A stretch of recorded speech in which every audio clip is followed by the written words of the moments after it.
for those of you listening on the pod.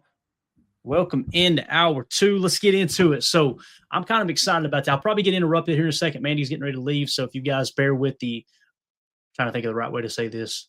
I about said unprofessionalism. We know that's not the word, but close enough. So we'll have to pause here for just a second. So let's talk about this. I want to hit this comment here, Tim. So Turk McGirt says, Gary forced turnovers each of the last 3 weeks. Radio morons like blank and blank. I think everybody knows who he's talking about right there. Okay. There's people that still continue to parrot this line that Gary is somehow a bad football player. We've shown it for the last however many years, man. Leads the team in run stops. Led it last year. He was ranked 80th overall by his peers amongst all other NFL. Whose opinion do you value more? And it's funny how they never mention that either. Let me just get off the screen there. They never mention that either. That it's like, okay, we can't mention that the people that line up against Rashawn Gary think he's the 80th best player in the league. He's a top 100 player, right? So don't mention that. Let's try to paint this negative picture that Rashawn Gary is bad at football. That has nothing to do with whether Rashawn Gary is going to be a Green Bay Packer long term or not. Contract is what it is. That's going to kind of come to a head next year, and you got to make a decision. He's got to make a decision. Do I want to stay in Green Bay? Packers got to make a decision. Do we just cut him outright, or we try to negotiate something, give some guaranteed money, and keep him here? All that's going to be something that has to be a conversation that has to be had, right? But like Turt says here, Gabe said Micah was taking a shot at Rashawn when Micah said 10 sack was the standard. That every week, no matter how positive the storyline is in Green Bay, it will always get painted towards, okay, here, let me give you an example. And this is kind of the topic we're going to talk about. It goes hand in hand with what we're talking about right here. The snap count. Last week, the media immediately started going to, Rashawn Gary, he had, 30-some snaps or whatever, right? Now, we pointed out, if you go back the last 3 games, he's in the same range he's always in, right? Now, when you see that, and this is me 3 games ago, I was talking about, listen, Rashawn Gary, there's a conversation that has to be had in the offseason, right? It's going to come down to dollars and cents. It's a business. But when we turned on the tape against the Giants, we noticed, that's what they're doing with Enagbare. They're continuing what Jeff Hafley started last year with the 55 drop. What I mean by that is a fire zone blitz. They'll have 55 lined up either in the cheetah spot, which is playing 3 tech and a 3 pass rush, 1 defensive tackle set, or he'll just be playing a 4-eye or a 3 tech, or he'll even be playing a wide 9. They'll blitz the corner off that end, or they'll play him on a wide 9 opposite and drop him into coverage. It's called a fire zone blitz. You're basically you're bringing pressure one spot, and where you're showing a pass rusher on the other, you're dropping them out. I'll tell you who else did that yesterday. They were doing that with T.J. Watt in Pittsburgh. Seen it several times on the tape there as well, watching that game against Chicago. So the point is, we went 55 drop heavy against Jameis Winston and the Giants, and that's why you've seen that. That's why you've seen Enigbare's snaps get inflated a little bit last week against the Giants. You could tell that was a part of the game plan.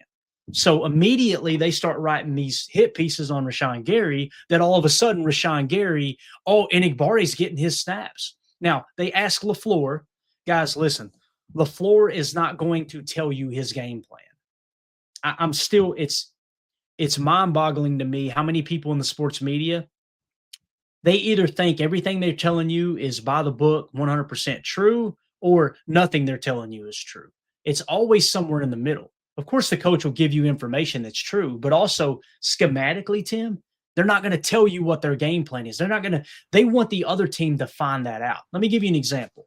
So we uncovered, these knuckleheads, these bunch of morons just watching the tape uncovered, that was the game plan last week, was let's get Enagbare some snaps. They'll count him as a defensive lineman. We drop him into coverage. We fire a bull off the corner. We can try to force Jameis Winston into throwing into coverage, which he did multiple times. Yeah. So you see that and go, bang, that was the game plan. Now they ask LaFleur about the snap count. Well, he's never been a snap count guy. That's his answer. Rashawn Gary's getting passed up by Enagbare on the depth chart. That was the story all week long. The only way the truth would have been told is if Matt LaFleur would have said, no, actually, we game plan to have Enagbare drop into coverage on fire zone blitzes. That's something he does well. A coach is not going to say that. Because guess what? The Vikings hear that in the press conference. They go, hey, we need to key in on 55. When he's on the field, he may be dropping into coverage. Let's take advantage of that. You understand what I'm saying? They should already know it anyway if they're watching a 4-game saturation plus the last 2 head-to-head, which if you're not doing that as a coaching staff, that's coaching malpractice, period, case closed. Right. But that's why Matt LaFleur just made a very blanket comment of never been a snap count guy. So it goes hand in hand with what Turt's saying here. And now they're trying to paint it like Micah's taking a shot at Rashawn Gary. Complete trash. That's trash journalism. That's not journalism. That's tabloid TMZ worthy crap.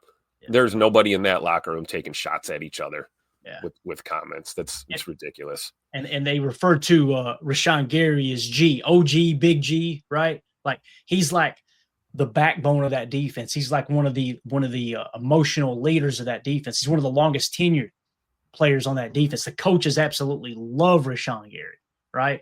Yep. And so do his teammates. And again, Tim, it wasn't even about let me get clickbait here. It's those same knuckleheads that ain't got 2 brain cells to rub together that they want to paint this picture of, well, damn, I already said Rashawn Gary was bad. We got to find another angle to prove that Micah Parsons agrees with it. And you know what? Weird energy, man. It's very weird energy. It's very. I don't even know the right way to describe it, to be honest with you. But to point out here, the tweet I put out today, as we said all week after watching the defensive coaching tape, the defensive coaching tape, Enagbari's snap against the Giants were scheme related, not Rashawn Gary related. Hafley ran 55 drop on fire zone blitzes to confuse Winston. This week, Rashawn Gary more than doubled JJ snaps. So now all of a sudden, Rashawn Gary gets 32 snaps. Kingsley Enagbari only gets 15 snaps, right? All of a sudden now Kingsley Enagbari's bad at football and Rashawn Gary's great? You understand what I'm saying? Now, they won't mention this. This won't get mentioned. And again, 32 snaps to Micah Parsons' 40. Micah Parsons has always played really 90% of the snaps in Dallas. It's kind of like Max Crosby. When you're paying a guy that much money, you got to get your money out of him too, right? Rashawn Gary has always been like a 60% snap guy is what he's been. Now, last week, was it lower? Probably. I don't delve into the snap counts too much. We're going to talk about it on the backside of the show. But the point is, it comes down to game plan. It comes down to game flow. It comes down to scheme that week. And what does that team do well? How do you want to attack them?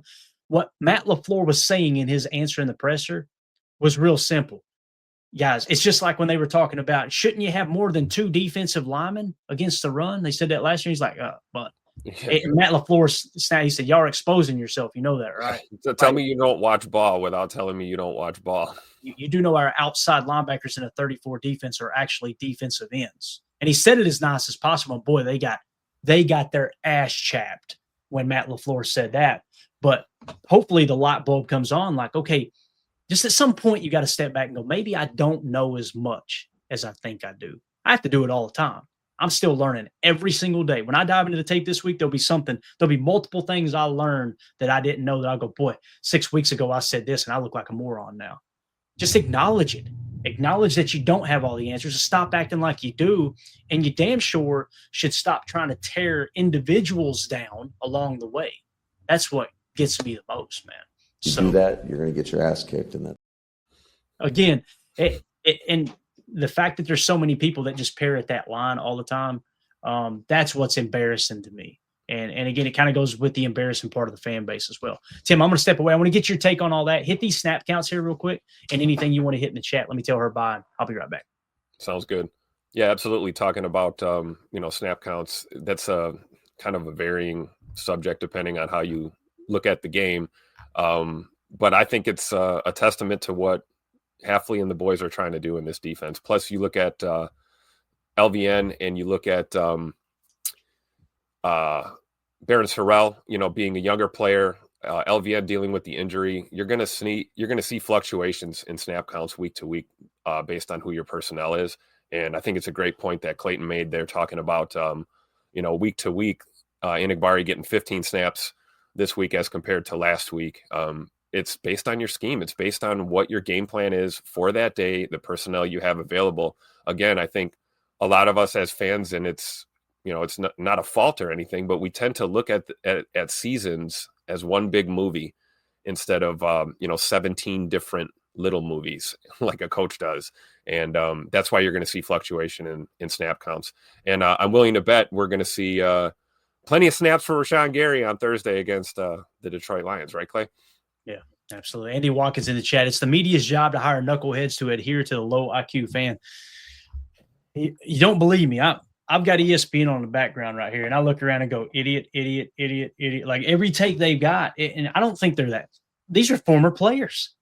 Like I know you know what you're talking about. Why did you just say that stupid comment? Because they get together in their production meeting and go, okay, here's a topic. You're going to side with this. You're going to side with that. Everything's prepared. Everything's planned, right? That's why they go that route, I think. So I think it's a great comment there, though, for sure, man. Turk McGirt said, Homer's just crotchety old man funny. I love Homer. Again, Homer is the type of sports talk I grew up on. Homer's as bad as anyone with just throwing out a random stat, and then the next week he turns on it completely. But we need those old crusty guys that are still in sports talk. You see me smiling every time I talk about Homer because it just reminds me of 2001 listening to the actual radio in my car, right? And local sports talk, Fox Sports Radio or something. And it just he's like those guys, man. But nonetheless, with the snap count, another thing too here, in the snap count article, we put one up on Patreon with all the snap counts. I had AI comb through the internet. I believe we got it accurate. You guys can call them out if there's anything that you see inaccurate. And you can find it over at patreon.com/Packer Fan Total Access. Let me give you another example here. Remember early in the season, Tim, we weren't seeing Warren Brinson at all. Wasn't seeing him at all, right? And we were seeing Nazir Stackhouse every game. Well, this game, Nazir Stackhouse only had 3 snaps. Warren Brinson had 21. The casual person will go, oh, man, Nazir Stackhouse is horrible now. Evidently, Warren Brinson got 21 snaps to his 3. Or it could be that you knew game plan-wise, hat count-wise, we're going to take away the run, and we want someone who's more effective at pass rushing, i.e. schematics, pass rushing in Brinson as opposed to Nazir Stackhouse, who's a run stuffer, because you knew you wanted to get after the young quarterback's ass in J.J. McCarthy, right? So, again, it doesn't mean that Nazir Stackhouse is all of a sudden bad football. Carl Brooks, he may have been banged up too. I don't know. Only 4 snaps, Tim.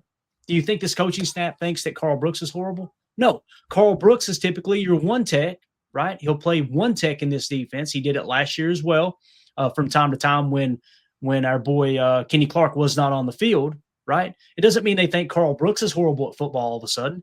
It means they liked this week's game plan being led by Devontae Wyatt, 34 snaps, by the way, got 2 sacks, right? And he's our best pass rusher.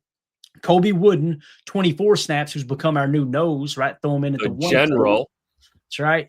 And then, of course, Warren Brinson, they wanted to implement him this week because of his pass rushing ability that you've seen all over the tape when they drafted him here. You know, 'cause again, Warren Brinson was a draft pick, right? Nazir Stackhouse was an undrafted free agent, yet Nazir Stackhouse was getting a lot more snaps early in the season. There's constant adjustment. There's constant flow when it comes to the game plan in that regard. I just wanted to hit that because that cracked me up that they tried to paint that picture. Now, people hear this and they go, oh, does that mean they would approach us and go, well, Kingsley Enagbare must have took a step back. He only had 15 snaps. No, Kingsley Enagbare was asked to do something different this week. Tim, give me that screenshot of Micah Parsons. I want to play this 4th down stop here by our boy Kingsley Enagbare. So even with the minimal snaps there, he still had his presence felt in the run game on this particular snap. This is the 4th down play, I believe. Guys, 3rd and 1, we stuffed them. This is 4th and 1, the very next play as they tried to get the first down on the 4th and 1 on looks like roughly our 16-yard line, our 17-yard line, something like that. Here we go. Mason not going to get there. Enagbare stops him on 4th down. Now, again, the people that want to paint that picture, right, that all of a sudden Enagbare is better than Rashawn Gary will be the same people that will try to make it sound like Kingsley Enagbare is a bad football player. And here you had a goal line essentially a goal line situation, a 4th and 1 situation where you get your goal line package in there, and Enagbare makes the play, right? Who cares who's making the play as long as the team is working together collectively to get the job done? Well, people who want to twist facts and feelings to fit a narrative, they care. They're the ones upset after a dub, after you spank a divisional opponent like a bad child at home and you're upset on a victory Monday. It blows my mind. Yeah. I just don't get it. it's just this mental gymnastics of going back and forth. Rashawn Gary's a bad football player. Now all of a sudden we won't talk about it because he was effective. Okay, now this guy passed him up in snap count. Now we got to paint him as a bad football player again, right? This is a huge play here from yesterday. This is Rashawn Gary raking the arm of McCarthy, forcing the interception to McDuffie. Again, we always talk about this pressure pick, coverage sack. I apologize for the dogs. They're mad. Mandy's leaving. But pressure pick, coverage sack. Here we go. This is Rashawn Gary making a play, and McDuffie finishing off with a great interception here of J.J. McCarthy. History, double-digit sacks, 5 straight seasons to start his career. Rashawn Gary gets there this time and forces an interception. Gary got his hand on it, and Isaiah McDuffie picked it off. So one of the 3 interceptions or turnovers on the day, right? We win the turnover differential 3-0. You only win that 2-0 without Rashawn Gary in that strip. It should have been called a sack. It shouldn't have. The ball went forward. You guys get the picture. The box score, this is why you shouldn't dwell on the box scores too much.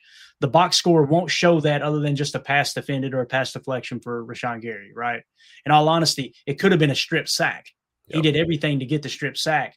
This is better than just a sack, by the way. This is what we talk about. Sometimes pressures are better than sacks because if he sacks him here, they end up punting the ball away or they end up living to play another down as opposed to us getting the football with McDuffie making a great play on the ball. So those things are just as important, Tim. Those are the stuff that, again, you get caught up in the box score, you can really get a false outlook of what actually happened in the game. It's so true. I mean, that was Rashawn just influencing the hell out of that play. And then McDuffie doing a great job keeping his work in front of him. And lo and behold, that ball just ended up in his belly. And he made a great play there. That's, this defense working as a unit, man. That's what these guys are getting paid to do, man. Nobody's getting paid to be an individual out there. It's a team game for a reason. Absolutely. Gregory in the chat says, felt that was a forced fumble in air, quote, interception. It could have went either way. I could see that. I'm kind of the opinion that when the ball somehow goes forward, their arm had to have been going forward unless a defender actually hits them from behind and it flies forward, But nonetheless, great play, right? Still a +2 play for Rashawn Gary for sure. So really, really excited about what the defense has done, though. And Rashawn Gary, again, I want to be very clear here. I don't think Rashawn Gary is getting better. I think you'll probably see a steady decline. But the fact that there's some that think, okay, you can't use him on this defense moving forward. It's got to be the right price. I got you. But his run defense has been phenomenal. Again, I pointed it out. He had 70 going into this week. He had 70 less snaps on the year than Micah Parsons, and he had 3 more run stops than Micah Parsons. That doesn't mean Micah Parsons is a bad run defender. I think Micah Parsons is a very good run defender. He's an elite pass rusher, a very good run defender. That's how I see Micah Parsons. Rashawn Gary, damn near elite run defender, and I think he's a good pass rusher. Maybe not very good, but a good pass rusher. You need that if you're going to stop the run. Again, you can balanced attack, right? Yeah, and you can scream, get rid of Gary. You can do that. Yeah, let's get rid of Gary. Don't bitch and moan next year when the run defense takes a dip if you don't have Rashawn Gary. And I promise you this, mark my words, if someone were to do that, Tim, if the people that are screaming Rashawn Gary's not worth money, he's not worth the money, the second Rashawn Gary's gone and your run defense goes from 3rd best in the league to, let's say it dips to 12th or something, right? Let's say it takes a dramatic turn. Those same people that were screaming that would then move their focus to Micah and go, Jerry told us Micah was a bad run defender. See, that's exactly how they would approach that. And again, it goes back to that whole shock jock approach to calling the games and covering the games and just trying to create a little bit of outrage. And it's funny when it backfires on them because, like I said, one of them was on Twitter yesterday complaining because the fans were coming at him. Bub, you did that. You created that whole environment. You created that whole this player's playing bad, that player's playing bad. And then when the crowd turns on you all of a sudden, it ain't so fun, is it? You can't dish it out, but you can't take it, right? As we used to say, ain't no fun when the rabbit got the gun, right? Funny how that works. So let's shift gears, man. Let's move on to the offensive side of the ball. This shot right here, one of my favorite of the day. I said, good Lord, I'd like to report a crime. Look at E. Wilson here, man. Is that not unbelievable? Like, seriously. That poor guy, that guy's got a family down there, Tim. This guy right here, he got a family at home. So Emmanuel Wilson went off. We're not overly surprised, obviously. We've been talking about Emmanuel Wilson for the last couple of years. I remember us talking in the preseason, we might have the best backup running back in the league, right? Give me that shot, Tim, if you don't care. Put that back up for me. Let's play a couple of tutters. We'll play them back-to-back here. This was Emmanuel Wilson punching it in to give the Packers the first lead of the game for the Packers, 7-3. I think this was in the first quarter. This is Emmanuel Wilson from about the 2-yard line. And again, he runs with power. He's got versatility. I love his ability to bounce side to side just to make a slight move in the hole, make a guy miss, and then get north and south quick. Phenomenal job by Emmanuel Wilson. Here was his first touchdown on a first and go run. Sweet. Straight ahead, got hit at the line, kept on churning and got in. Green Bay in the end zone on their first drive of the day.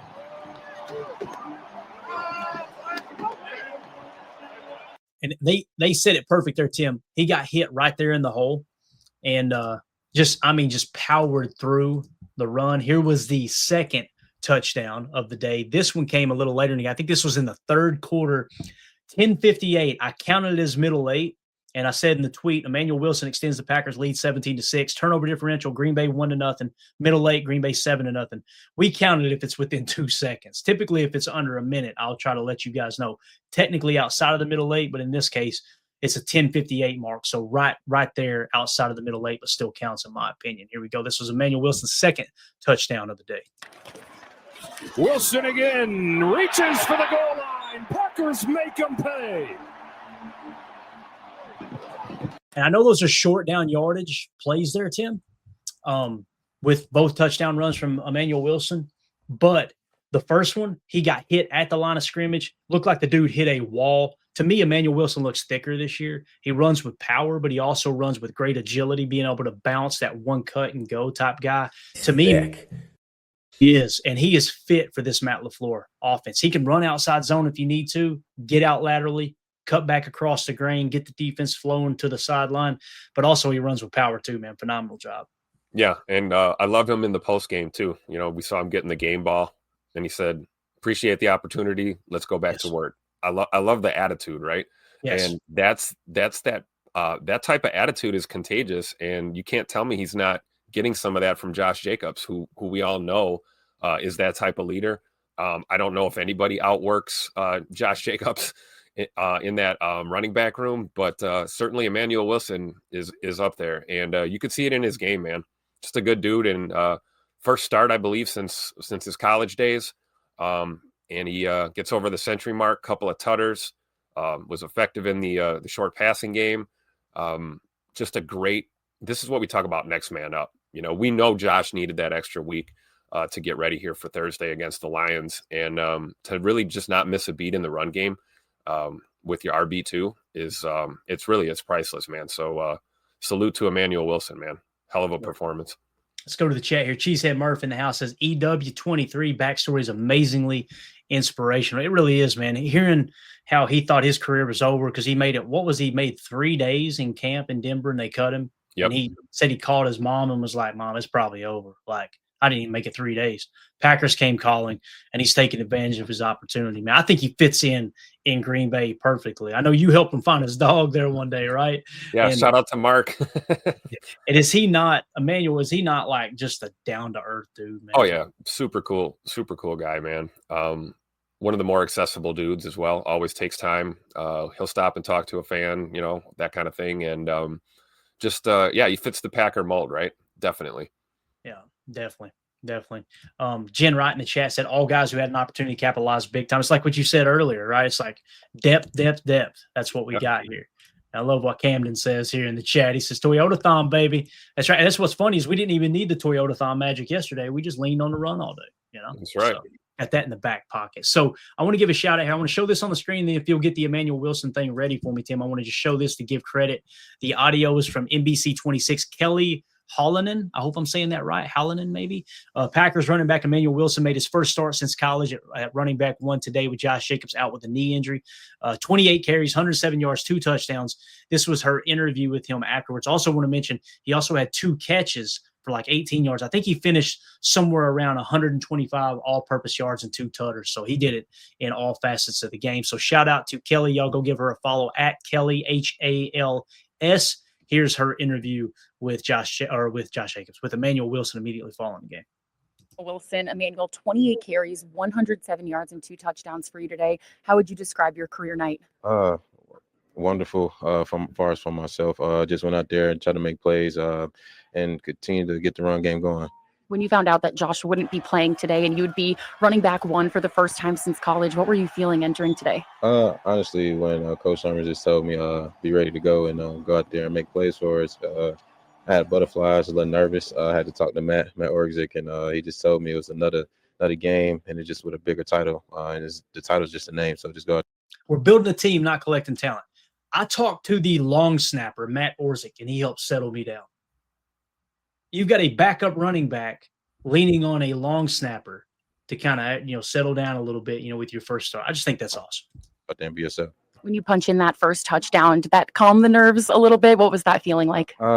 What really calmed the nerves was I had a duo play and I ran over the safety. And after that, all my nerves went away. And then when I scored my first touchdown today, it was pretty cool. When I ran 51 over, I just kept my feet moving. He stopped his feet. He had to give a shout out to the number. Yeah, I ran 51 over whoever the hell that is. Good luck. He stopped his feet. I kept my feet moving. I love it. So pretty cool. How would you describe the performance from your offensive line today to really open things up for you? Oh, it was wonderful. Big Banks, he always do a little bounce and put his head to mine and just say, let's go. And I've just been leaning on them ever since. I know you guys have been looking for a complete football game today with the Zane on special teams, with the defense flying around, getting to J.J. McCarthy. How would you assess the team's performance as a whole? I give it an A+. Little stuff we still got to work on as far as little details and stuff like that. But overall, it was a good game. I know it's a short week for you guys, 2 divisional games. Next up, Detroit Lions on Thanksgiving. How do you carry this momentum into Ford Field? Really just keep going and dialing in practice. It's a short week, so we take walkthrough series and I'll be ready to go Thursday. And I have to let you know you're the first running back this season to have over 100 yards. We all lean on Josh, so once he come back, I'm already know he's gonna get his. So it's gonna be wonderful to see him get his. Immediately shifted it back to somebody else, right? I know he had a lot throughout his career, but we're gonna be excited. Was he giving you any feedback or anything on the sidelines today or ahead of today's game? Yeah, throughout the game, it was just one particular play where I caught it and then just went straight up. But if I would have stayed on track, it probably would have been an 80-yard touchdown. Oh, wow. Yeah. It's okay. I also saw you got a game ball. What did that mean to you? What was the locker room like after this win? They was excited for me because of my performance and stuff like that. It means a lot to me just because the team, trusts me and everything like that. So I feel good about it. All right. Thank you so much, Manuel. Congrats on the win. Great job by Kelly, too. What an awesome interview there, man. Y'all make sure you go give her a follow right here, okay? Kelly Hollinan, if I'm saying that right. But, I love, too, he said he talked to Josh Jacobs on the sideline. Jacobs like, hey, man, you cut here. You'd had an 80-yard touchdown. There's always room for improvement. I love that dude. I'm so glad he's a backup running back. And I was going to pull up his contract. I forgot to. But talk for a second. I want to say he's still an exclusive rights free agent or something like that. I hope he is anyway. I believe we do. I think we have exclusive rights to him, but you might want to double check that. Jen Wright in the chat hits it on the head. So reserved, no ego, all hard work. Great point, Jen. That's exactly the type of dude he is. And I mean, you can see it there in that interview too. Like you said, Clayton, right away, deflecting the praise and putting the light back on Josh Jacobs. And, you got to love that attitude, right? Like you can tell Emmanuel Wilson embraced that role. He knew that yesterday was the day for him to step up. And if they ask him to step back into that number 2 role on Thursday against Detroit, he's going to approach that with the same attitude and the same work ethic. And he's going to go out there and make plays and try and help us win a ball game. And you got to love it, man. No ego. It's, we're building a team, not collecting talent for sure. Yeah, for sure, man. So he is a restricted free agent, Tim. Okay. So obviously, allowing players with an accrued 3 seasons, 3 accrued seasons to negotiate with other teams, but their original team can retain them by making a tender offer. So essentially, you can put how much money you think he's worth on him, right? Let's say it's a 3rd round tender, and that equals so much money. You guys can go look up that chart, right? And if a team comes in and goes, okay, yeah, we'll match that. We'll actually give a little bit more. You get an opportunity to match it. If you don't match it, then they got to send you that 3rd round pick. So I always tell people, Tim, if they're restricted free agents or exclusive rights free agents, if the Packers want them, they will have them. Yeah. Right? Like that's essentially the easiest way to look at it, because teams aren't going to go out and crazy overpay for a player who are a restricted free agent or exclusive rights free agent. It just doesn't happen very often. So Emmanuel Wilson, I think, will be back. And what's cool is the fact that he's even though it's restricted, he's still a free agent. He's going to get a pretty good pay increase. That's awesome. Pay that man his money. That's right, man. Because again, he's kind of built to stay healthy too. Yeah. Think of a time where he was banged up. Can you? I thought a little bit last year, but he didn't miss a lot of time at all, if any. But yeah, availability is everything, right? Yeah. I mean, look at Marshawn Lloyd, man. We were so excited about Marshawn Lloyd in this running back room, and if you can't stay on the field, what are we going to do? So that is an attribute to a player's game, their ability to stay out there and be available. So, and that's not a knock on Marshawn Lloyd. It's just one of those unfortunate things. It happens. I mean, we were just talking about Colin Oliver, another guy who basically lost his rookie season. Doesn't mean you're out. Emmanuel Wilson's a great example of that story. We talked about, how his career started in Denver and, how it started versus how it's going. I think it's going pretty well for Mr. Wilson right now. Absolutely. We got Caldwell Corner in the house this Victory Monday. Yes, sir. Yes, sir. Love this too. Chester Marco in the chat. The biggest ability is availability, right? Yeah. Availability and accountability always trumps ability. You can be the most talented football player on the face of the earth. If you're not accountable and not available, it doesn't even matter, right? Yep. Yeah. Johnny Manziel.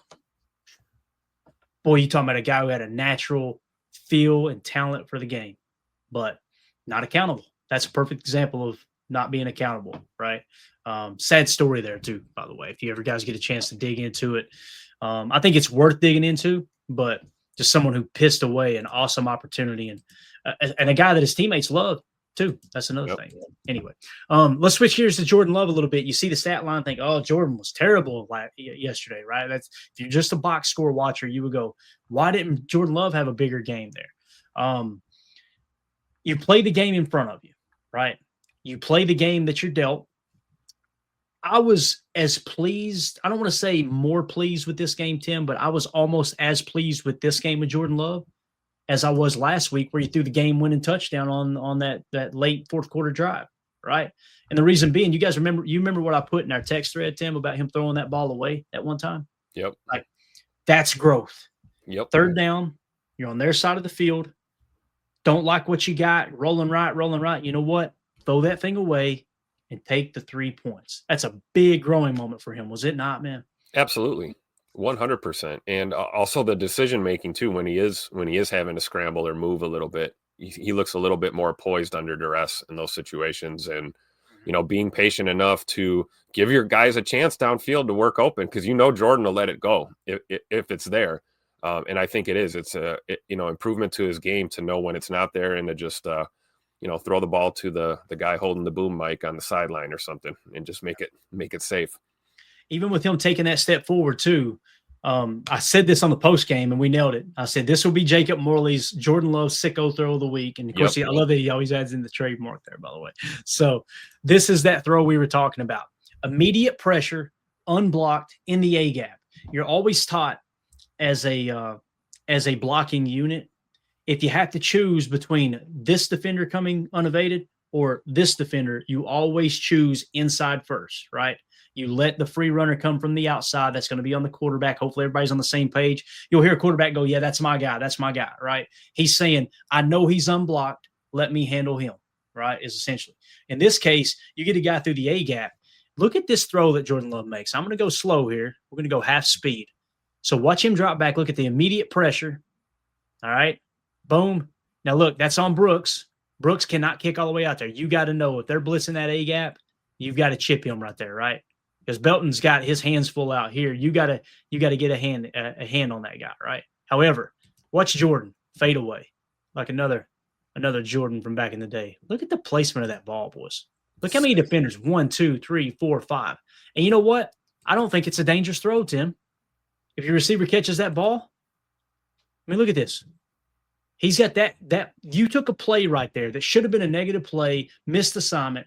This is what Jordan's been doing the last few weeks. So you look at the box score and you think he had a down game, but making this play and moving the sticks is freaking huge.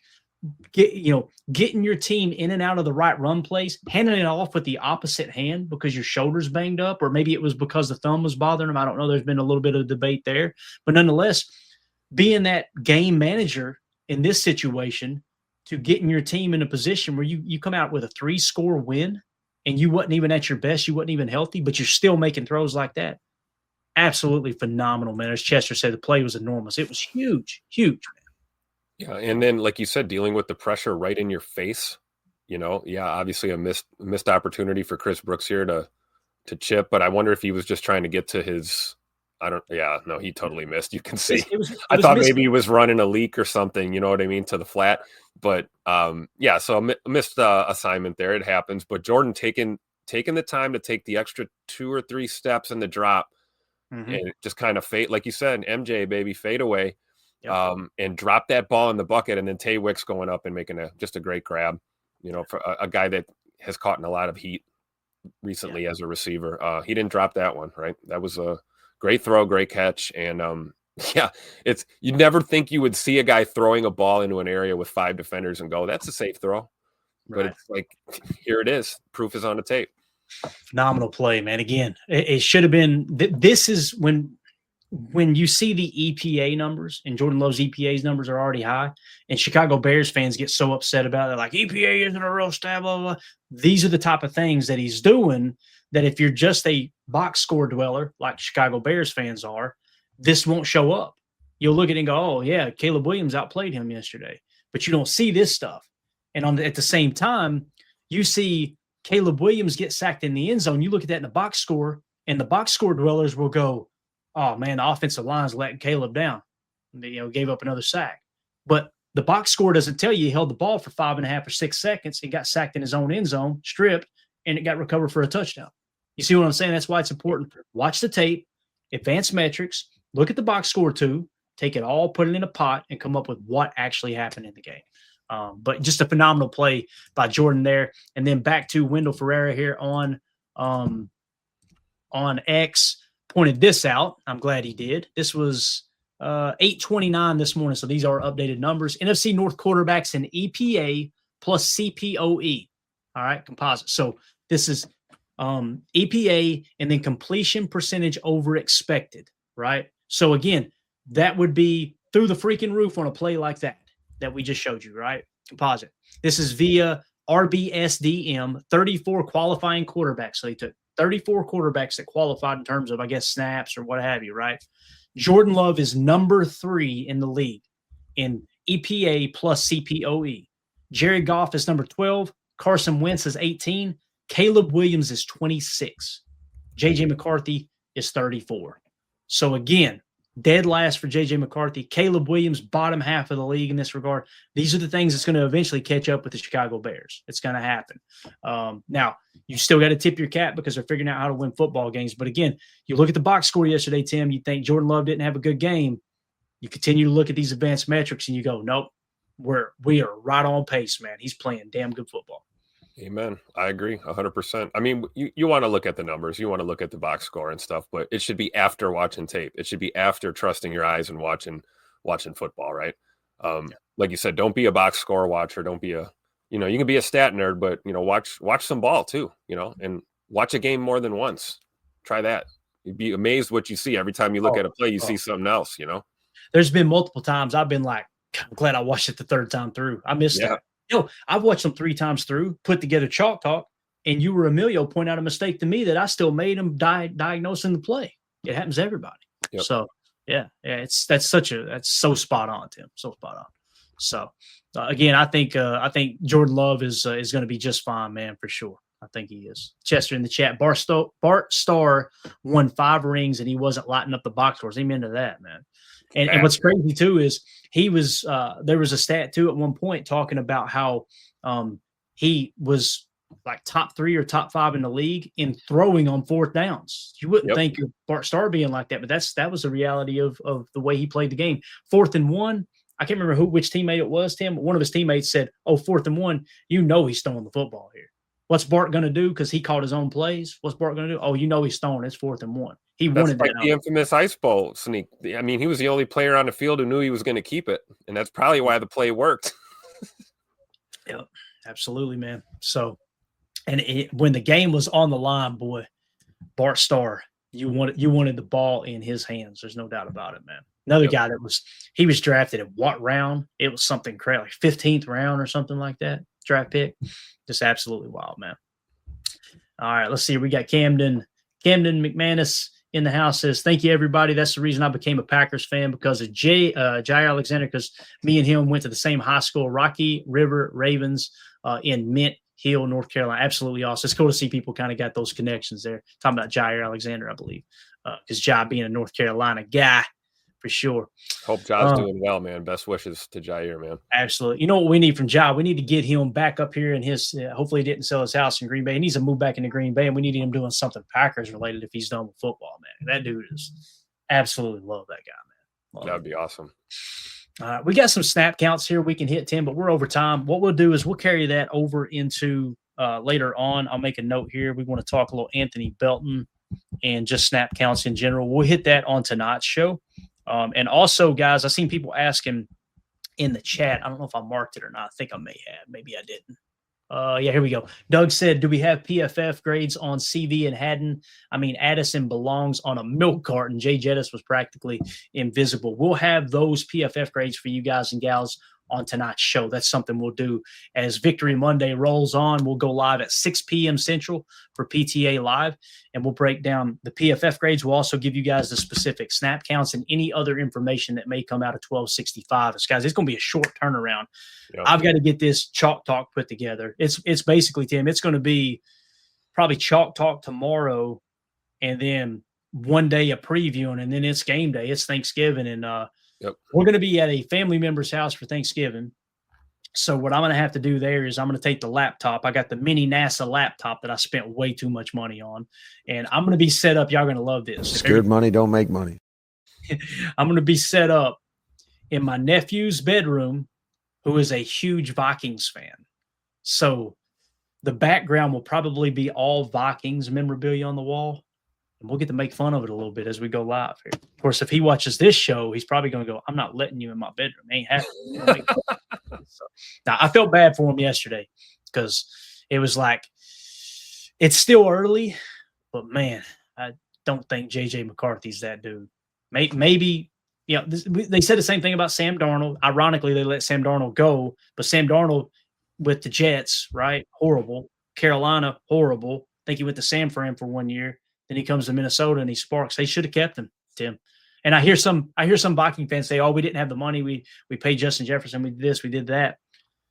You've always got the money for a franchise quarterback if you think that's the guy. They didn't think he was the guy. They thought JJ was the guy, and that's just the Mr. Analytics up there, their general manager. That's a perfect example of him not understanding. Now, maybe he took KOC's word for it, and KOC was the one who made the decision that this is my dude. That's on KOC if that's the case, but it's sad for old Sammy. I don't think he got your QB yet there, buddy. And I'll never forget New Year's a couple years ago when we boat raced the Vikings, Tim.